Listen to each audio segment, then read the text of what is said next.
Homes are selling at near record levels, with home prices and rents rising at increasingly unhealthy rates.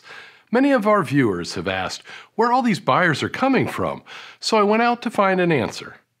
Rather than merely focus on our local market, since this housing market behavior is happening all across the U.S., I have found a pocket of data on the Federal Reserve Economic Data website that might just have the answers that we seek.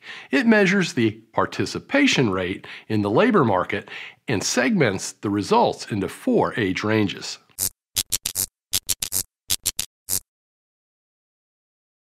As America has increased the vaccination rate, the anticipation of back to normal for most businesses has grown. With so many people out of work immediately after the pandemic started last year, one might expect that there would be people jumping at the chance to get back to work. Apparently not. Much of today's and recent past headlines have included reports of serious labor shortages and the difficulty in finding people to hire. Of course, this lumps all labor into one basket. Instead, let's look at a statistic called the participation rate and how it appears to be impacting the housing market in 2021 and beyond. The participation rate is the percentage of people who participate in the labor force, meaning they either have a job or they are actively looking for a job.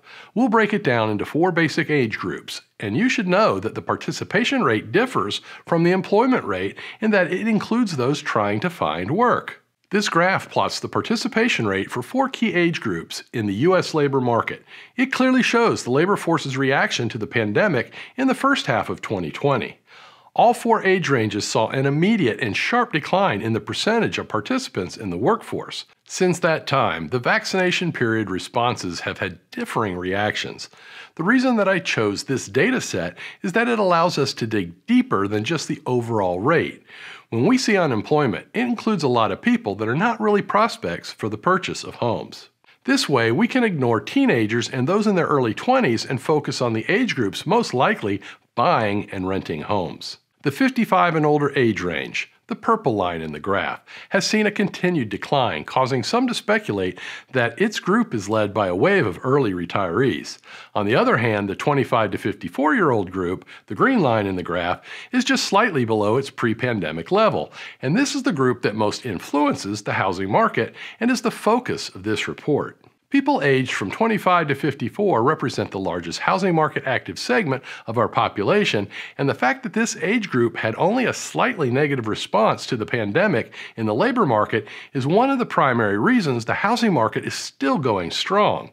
The pandemic has pushed the Fed to keep interest rates low, so the combination of these low rates and a stable economy for those in the prime home buying ages has kept the housing market healthy.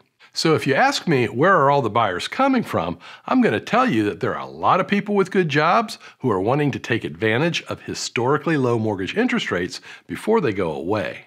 During my 30-year career selling homes in Tallahassee, I have seen the market respond most profoundly to changes in jobs, which impacts one's ability to afford a home, and the change in mortgage interest rates, and how this impacts one's monthly mortgage payment. For this reason, we'll keep reporting on the economy as it is the foundation of the strength of the housing market. Right now, we're seeing labor participation rise and unemployment decline, both positive signs for the health of the U.S. housing market. Contrarily, mortgage interest rates have ticked upwards, and we're expecting them to move to higher ground sometime in 2022. So these 2 opposing trends will be competing to see which one has the first or greater impact on the housing market in 2022. If you've been waiting to buy a home, don't miss out on these historically low mortgage interest rates. As I have said quite often in the recent past, these are likely to be the lowest mortgage interest rates you see for the rest of your life.